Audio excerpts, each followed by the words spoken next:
The glass of grape juice. The morning sun slowly crept through the dusty windows of a small apartment in the outskirts of Chicago. Inside the tiny kitchen, 16-year-old Daniel Carter carefully poured the last bit of grape juice into a glass. It was the only luxury he and his mother could afford that week. Daniel stared at the deep purple liquid for a moment before placing the glass gently on the table beside his mother. "Mom, you should drink it," he said softly. His mother, Sarah Carter, sat wrapped in a thin blanket. Her face looked pale and tired, but she forced a warm smile. "You should drink it, Danny," she replied. "You have a long day at work." Daniel shook his head. "You need it more." For a few seconds neither of them moved, then Sarah slowly pushed the glass toward him again. "You're growing." "I'm not," she joked weakly. Daniel sighed but finally took a sip. The sweetness of the juice filled his mouth, but instead of enjoying it, he felt guilty. Because he knew it had cost money they didn't really have. 3 years earlier, life had been different. Daniel's father had worked at a construction company and their small family had lived comfortably. They weren't rich, but they had enough. Then one rainy afternoon, everything changed. A construction accident took his father's life. Within months, the hospital bills and funeral expenses swallowed their savings, and then Sarah became sick. The doctors said she had a serious heart condition. She needed regular treatment and medication, things that were far too expensive for a family already drowning in debt. So Daniel did what he believed his father would have done. He started working. Every morning he delivered groceries for a small supermarket downtown. After school he worked cleaning tables at a diner, and every night he studied, because Daniel Carter had a dream. He wanted to become a doctor, not for money, not for fame, but because he never wanted another family to suffer the way his did. That morning, after finishing the grape juice, Daniel grabbed his worn-out jacket and backpack. "I'll be back late tonight," he told his mother. Sarah nodded. "Be careful, Danny." "I always am." But life, Daniel would soon learn, had a strange way of testing people when they least expected it. The supermarket where Daniel worked was busy that day. Customers moved quickly through the aisles as Daniel loaded grocery bags onto delivery carts. "Hey kid," his manager called out. "Big delivery for downtown offices, be careful with it." Daniel nodded. "Yes, sir." He checked the order list: sandwich trays, fruit baskets, fresh juice bottles, and one expensive crystal glass bottle filled with imported grape juice. Daniel carefully placed everything into the delivery cart and pushed it out toward the street. The destination was a tall office building owned by one of the largest business companies in the city, Harrison and Cole Industries. Daniel had never been inside such a building before. The glass doors alone looked like they cost more than his entire apartment. Inside, everything was shining: marble floors, quiet elevators, and people wearing expensive suits. Daniel felt out of place immediately. The receptionist looked at him briefly. "Delivery?" she asked. "Yes, ma'am. Conference room, 18th floor." Daniel carefully pushed the cart into the elevator. His hands were steady, but his heart was beating fast. He had one rule at work: never make a mistake, because people like him didn't get second chances. The elevator doors opened on the 18th floor.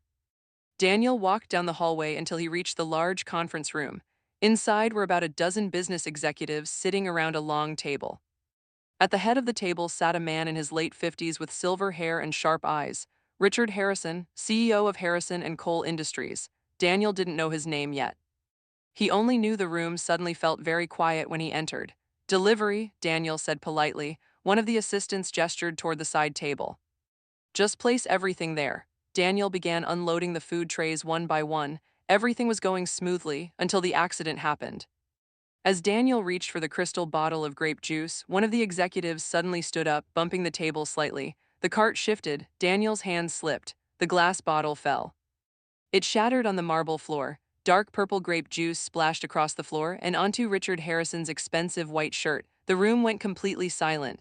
Daniel froze. His heart dropped. He knew that shirt probably cost more than his entire month's salary.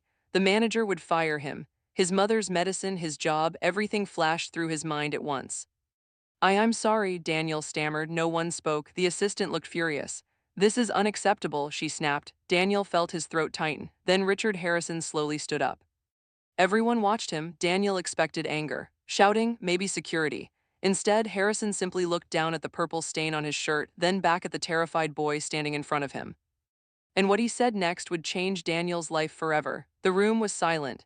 Daniel stood frozen beside the shattered glass, his hands trembling. The deep purple stain spreading across the marble floor looked like a disaster he could never clean. Everyone in the conference room stared at him. The assistant folded her arms angrily. This is completely unacceptable, she said sharply. Do you know how expensive that bottle was? Daniel swallowed hard. I'm really sorry, ma'am, he said quietly, but his eyes weren't on her. They were on the man whose shirt he had just ruined, Richard Harrison. The powerful CEO slowly looked down at the stain on his white shirt. The purple juice had soaked through the fabric, leaving an obvious mark. For a long moment he said nothing. The silence in the room grew heavier. Daniel's mind raced with terrible thoughts. This is it, I'm going to lose my job. Mom's medicine, he imagined going home that evening and telling his mother he had been fired. The thought alone made his chest tighten. Then Richard Harrison finally spoke, but his voice was calm. How old are you, son? Daniel blinked, surprised by the question. 16, sir. Harrison nodded slowly. And what's your name? Daniel Carter. The assistant looked confused. Mr. Harrison, security can handle this. Harrison raised a hand slightly, stopping her. It's all right. Then he looked at Daniel again. Daniel, accidents happen. The words shocked everyone in the room, even the executives exchanged surprised glances. The assistant protested again. But sir, the bottle was glass, Harrison said calmly, and glass breaks. Then he did something even more unexpected. He grabbed a napkin from the table and knelt down beside the broken glass. Daniel's eyes widened. Sir, please don't, he said nervously, but Harrison had already begun wiping some of the juice from the floor. Daniel immediately crouched down too. I'll clean it, he said quickly. For the next minute, the two of them worked together to wipe the purple stain while someone brought a small trash container for the broken pieces. Finally, the mess was mostly gone. Harrison stood up again. He looked at Daniel carefully now, noticing the worn jacket, the scuffed shoes, and the tired look in the boy's eyes. You look like you've had a long morning, Harrison said. Daniel forced a small smile. Yes, sir. What time did you start work today? 6. And school? I go after my morning deliveries. Harrison raised an eyebrow. So you work before school? Daniel nodded. Yes, sir. And after school? Daniel hesitated for a second. At a diner. Some of the executives leaned back in their chairs, now paying attention. Harrison crossed his arms thoughtfully. That's a lot for someone your age. Daniel shrugged slightly. I have to help my mom. What does she do? Daniel's voice became softer. She's sick. Harrison studied the boy's face carefully. What kind of sickness? A heart condition, Daniel replied. She can't work anymore. The room became quiet again. The assistant who had been angry earlier now looked uncomfortable.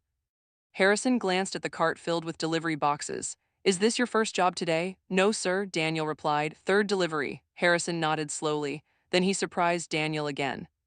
Sit down, Daniel looked confused. Sir, sit. One of the executives pulled out a chair for him. Daniel hesitated, unsure if he should really sit at a massive conference table surrounded by wealthy business people. But Harrison gestured again, so Daniel carefully sat down. Harrison poured a glass of water and handed it to him. You look like you need this more than I need a clean shirt. Some of the executives chuckled quietly. Daniel took the glass with shaky hands. Thank you, sir. Harrison leaned back in his chair and studied him. Tell me something, Daniel, he said. What do you want to be when you grow up? The question caught Daniel off guard. Most adults never asked him that. They only asked if the deliveries were on time. He hesitated, then he answered honestly. A doctor. The room became silent again. One executive raised an eyebrow.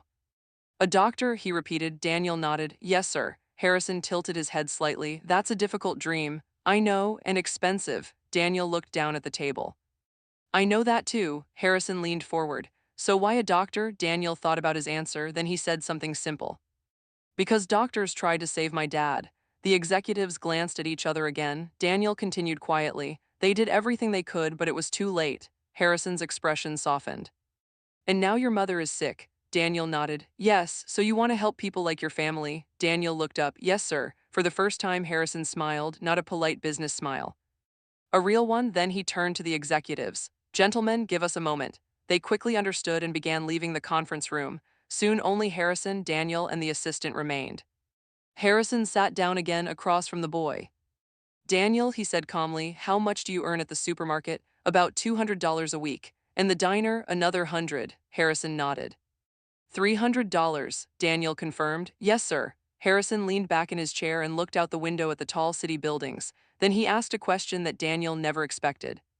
What if I told you there was another way? Daniel frowned slightly. Sir, what if you could keep your dream of becoming a doctor without working yourself to exhaustion every day? Daniel stared at him. He wasn't sure what the man meant.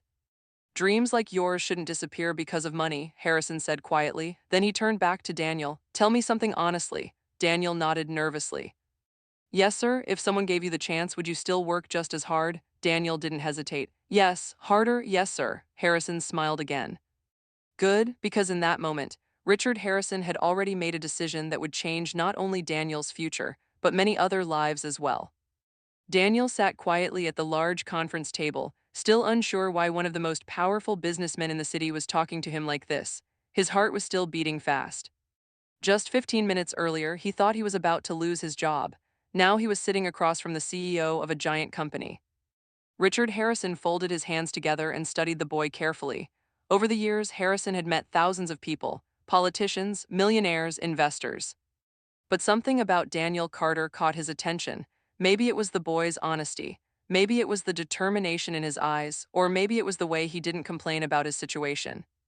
Harrison had grown up poor himself. Most people didn't know that. They only saw the expensive suits and powerful company, but Harrison remembered what it felt like to struggle, to worry about money, to watch a parent work too hard, and right now Daniel reminded him of his younger self. So Daniel, Harrison said calmly, tell me about your school. Daniel blinked.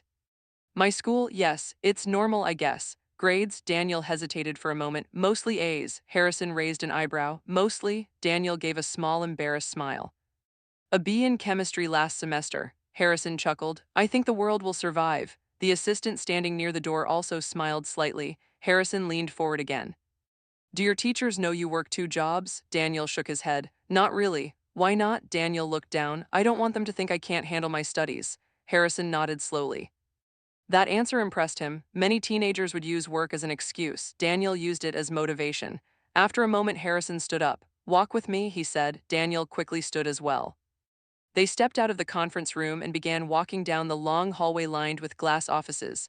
Employees moved around them, occasionally greeting Harrison respectfully. Good morning, Mr. Harrison, morning, sir. Daniel felt even more out of place now. Everyone here looked successful and confident. Meanwhile, he was wearing a cheap jacket that had been repaired twice. Harrison suddenly stopped near a large window overlooking the city. The view was breathtaking. Tall buildings stretched toward the sky. Cars moved like tiny ants far below. Harrison looked out for a moment before speaking. You know, Daniel, he said quietly, 30 years ago I stood in a building just like this. Daniel listened carefully. But I wasn't the CEO. What were you? Daniel asked. A janitor. Daniel blinked in surprise. Harrison smiled slightly. Yes. I cleaned floors at night while studying business during the day. Daniel had never expected that. Was it hard? He asked. Harrison laughed softly. Very. He turned toward Daniel. But I had one thing that helped me survive. What? Someone believed in me. Daniel stayed silent. The words felt important. Harrison continued. A man named George Cole. My boss at the time. Daniel recognized the name. Cole, the second name in the company title, Harrison and Cole Industries. Harrison noticed Daniel's expression. Yes, he said. The same Cole. What happened? Daniel asked. Harrison looked back out the window. He gave me an opportunity when nobody else would. What kind of opportunity? A scholarship. Daniel's eyes widened. He paid for my college education, Harrison explained. In return, I promised I would work hard enough to make that investment worth it. And you did, Daniel said. Harrison nodded. Eventually, we built this company together. Daniel looked around the enormous building again. It was hard to imagine starting from nothing. Harrison looked at him again now. And now, he said slowly, I think it's my turn. Daniel frowned slightly. Sir, Harrison smiled. I want to help you. Daniel's heart skipped a beat.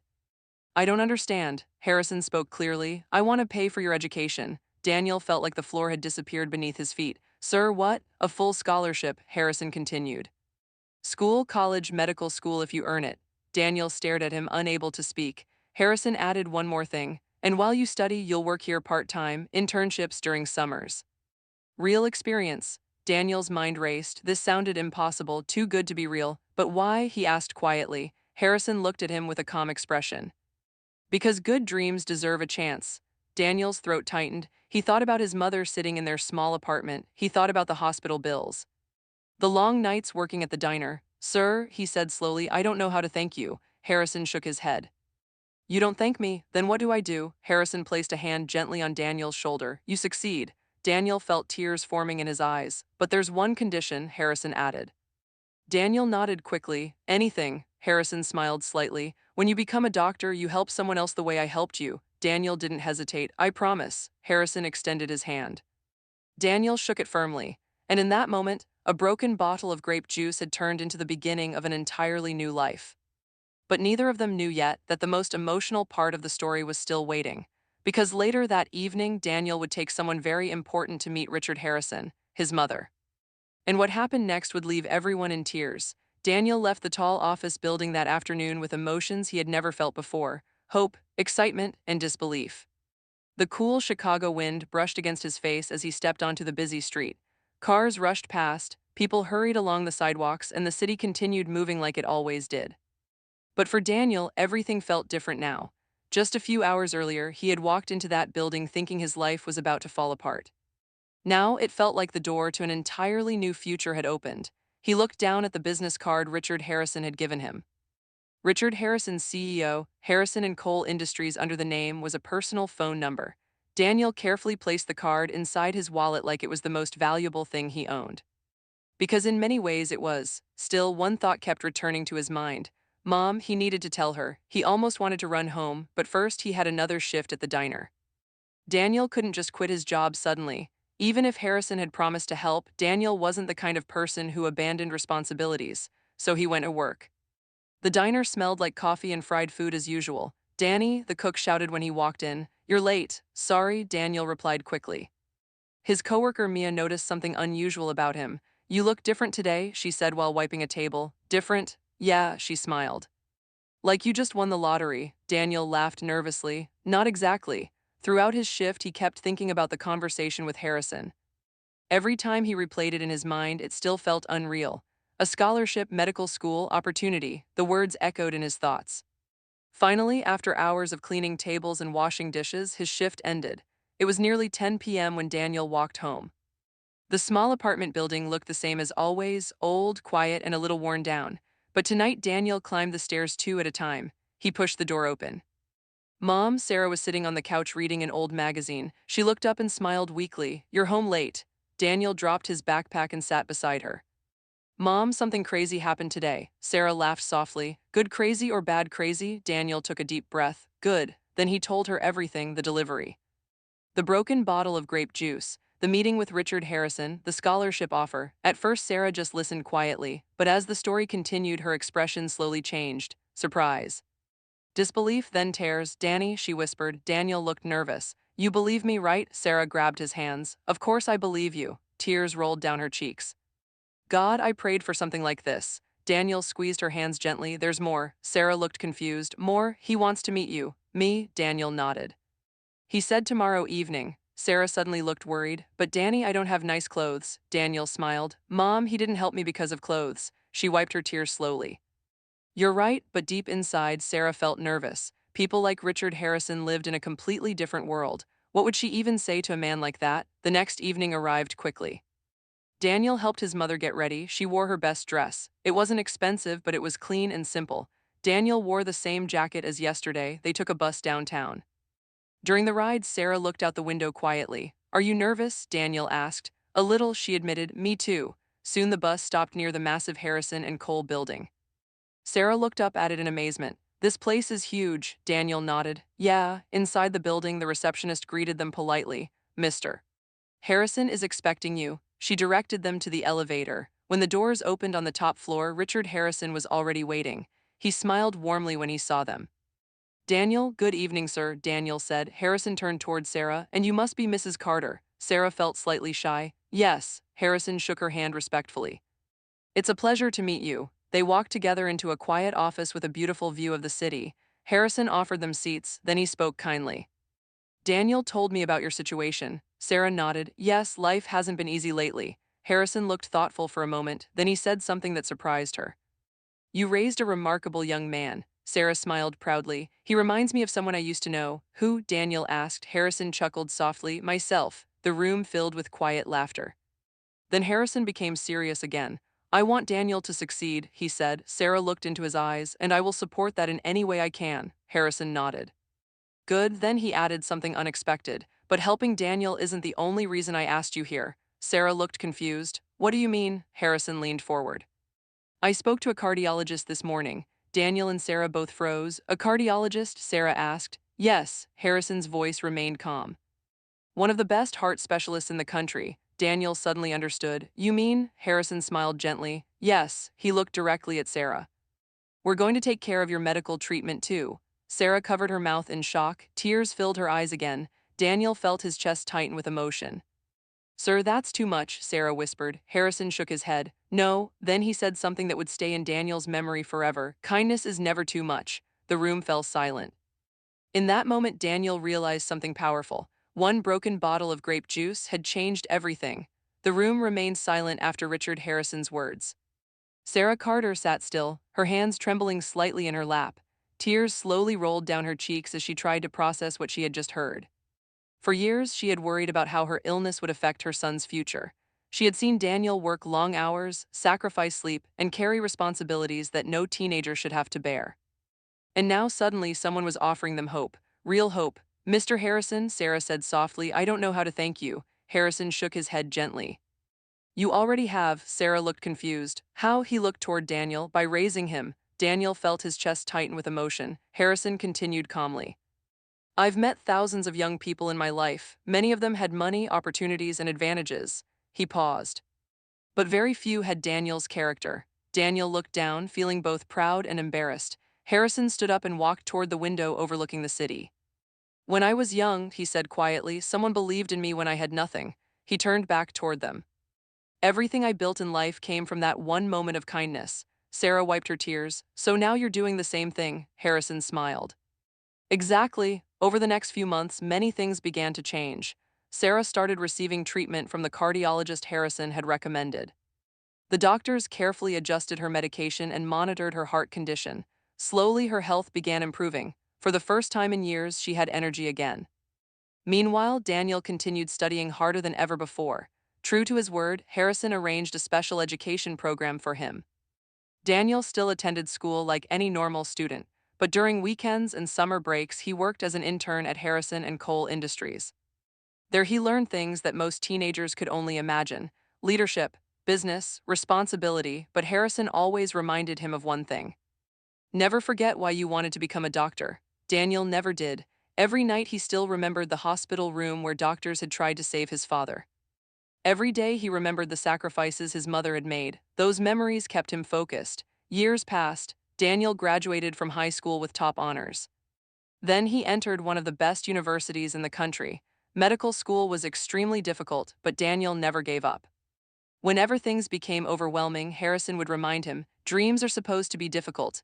Daniel worked harder, studied longer, pushed further. And eventually, the dream became reality. 10 years later, the large auditorium was filled with people, families, friends, professors, and proud parents.